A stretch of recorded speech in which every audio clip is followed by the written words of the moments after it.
Cox's Bazar photographer সমিতির পক্ষ থেকে একটা পিকনিকের আয়োজন করা হয়েছে। আজকে পিকনিকে কি কি করলাম এগুলো দেখার জন্য ভিডিওটা পুরোপুরি দেখুন। আজকের ভিডিও ইন্টারভিউ দিবে আমাদের সুগন্ধা বিচ ফটোগ্রাফার সমিতির সভাপতি। কক্সবাজার সমুদ্র সৈকত সুগন্ধা বিচ ফটোগ্রাফারের পক্ষ থেকে একটা বিশাল মিলন মেলা হয়েছে।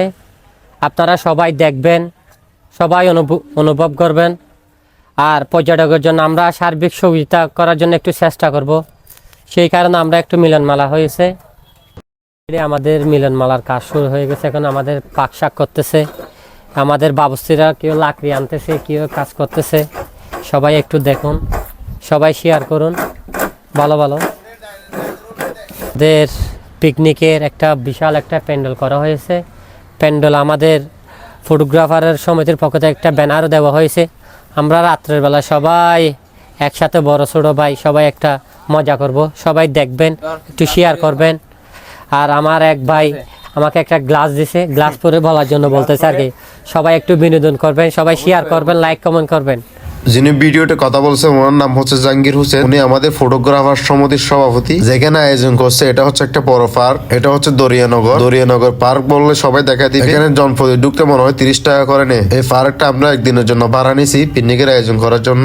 আমাদের যেটা ব্যানার করা হয়েছে এটার সাথে ছবি তোলার চেষ্টা। এ বাইরে নাকি আমার ভিডিওটা আসার বেশি শখ, এই জন্য ওনাদেরকে নিয়ে নিলাম ভিডিও। এদিকে আমাদের জন্য দুপুরবেলা খানার আয়োজন করতেছে দেখতে পাচ্ছি। এখন আমরা ঘোরার জন্য পাহাড়ের উপরে উঠে গেছি। এখানে লেখা আছে আমরা এখন দরিয়ানগর। আসলে এখানকার ভিউ গুলো অসাধারণ। এর দিকে পাহাড়, এর দিকে সমুদ্র, মাঝখানে মেইন ড্রাইভ রোড। এখানে ছবি টবি তুললাম, ফেসবুকে ছাড়লাম। আর এখানে একটা ব্লগ ভিডিও করলাম দেখতে পাচ্ছেন। এটা হচ্ছে ব্লগ ভিডিও শুটটাই কেটে দিলাম এখানে। আর কক্সবাজার যারা আসবেন এই জায়গাটাকে একবার হলে ঘুরে যাবেন। সত্যি এই জায়গাটা অসাধারণ। এটা হিঞ্চুড়ি পাহাড়ের মতো একটা ভিউ। আর এখানে কে কয়বার আসছেন কমেন্ট করে জানান। এখানে গার্লফ্রেন্ড বয়ফ্রেন্ড নিয়ে আসলে একটু সুযোগ সুবিধা বেশি, নিরিবিলি আসতে। যে ভিউ গুলা দেখলেন অনেক দূর পাহাড় উঠতে হয়। পাহাড় উঠতে উঠতে একদম খিদে লেগে গেছে। আমরা পাহাড় থেকেও নামছি, এদিকে খাওয়ার শুরু হয়ে গেছে। এটা হচ্ছে আমাদের দুপুরের খাবার, রাতেও খাবার দিবে আমাদের। পাহাড় আর একটু দেরি করতাম বলে খাবারটা মিস করে ফেলতাম। এখানে সব ফটোগ্রাফার ভাইয়েরা খাবার কাছে দেখতে পাচ্ছেন। এখানে আপনি কাকে কাকে চিনেন কমেন্ট করে জানান। কক্সবাজার এসে এখানে কে কার থেকে ছবি তুলছেন অবশ্যই কমেন্ট করে জানাবেন, কেউ চিনে থাকলে। পিকনিকের আয়োজনটা হচ্ছে সবাই একাতে থাকার জন্য ফটোগ্রাফার ভাইয়েরা। উনি হচ্ছে আমাদের ক্যামেরার মেকানিক সোহাল ভাই, যাবতীয় ক্যামেরা সব ঠিক করে। আজকে আমাদের ভাগ্য খারাপ ছিল, রান্না করার সময় বিদ্যুৎ ছিল না। অনেক কষ্ট করে অন্য জায়গা থেকে পানি ম্যানেজ করতে হয়েছে। আজকে আমার কাজ হচ্ছে সারাদিন ভিডিও করে।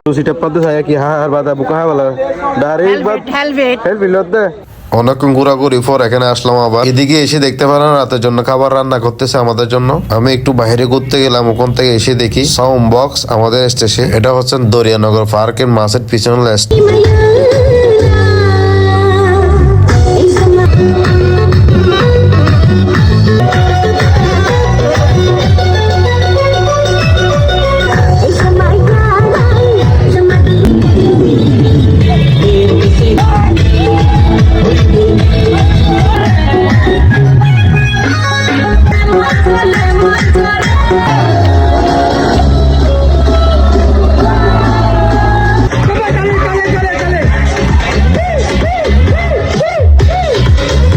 এতক্ষণ দেখতে পেলাম বড় ভাই ছোট ভাই মিলে নাচ করতেছে। ভিডিও গুলো রেট চলে আসবে বলে বড় ভিডিও দিনে গানে হচ্ছে আমাদের মালিক ভাই বক্তৃতা দিতেছে। উনি বিচ বাইক সমিতির সাধারণ সম্পাদক। উনি যেগুলো বক্তব্য দিচ্ছে ওগুলো মন দিয়ে শুনতেছে আমাদের ফটোগ্রাফার ভাইয়েরা। উনি একজন ভালো মনের মানুষ, বিপদে উনাকে সবার আগে পায় সবাই। আমি ওনার কথাগুলো মন দিয়ে শুনতেছি, একটা ভিডিও নিলাম। এটা হচ্ছে আমাদের নভেম্বর বক্তব্য দিতেছে। অবশেষে আমার রাতের খাবারের টোকনটা পেয়ে গেলাম। দেখতে পাচ্ছেন হাতে অনেক সিরিয়াল দেওয়ার পর। এদিকে আমাদের হুজুর আমাদের জন্য একটু দোয়া করে দিচ্ছে।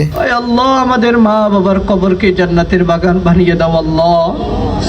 আমাদের পিছনে অনেক শ্রম দিয়েছেন, অনেক কষ্ট। এদিকে হুজুরদের খাবার দিয়ে রাতের খাবার উদ্বোধন করলো। আর এদিকে আমরাও খাবার খেতে বসে গেলাম। দুপুর গুলো অনেক মজা হয়েছে খাবার, রাতের খাবার গুলো আরো বেশি মজা হয়েছে। এই আয়োজনটা করতে যারা যারা কষ্ট করছেন তাদেরকে ধন্যবাদ ও কৃতজ্ঞতা প্রকাশ করতেছি। এই আয়োজনটা করছে শুধু ফটোগ্রাফার ভাইয়ের একাতা হওয়ার জন্য। দেখতে পাচ্ছেন আমি খাবার গুলো রাক্ষসের মতো করে খাচ্ছি। প্রচুর খিদা পাইছিল, এই জন্য একটু বেশি খেয়ে ফেললাম। ভিডিওটা শেষ পর্যন্ত দেখার জন্য অসংখ্য ধন্যবাদ। সব ভালো থাকবেন, সুস্থ থাকবেন। আসসালামু আলাইকুম।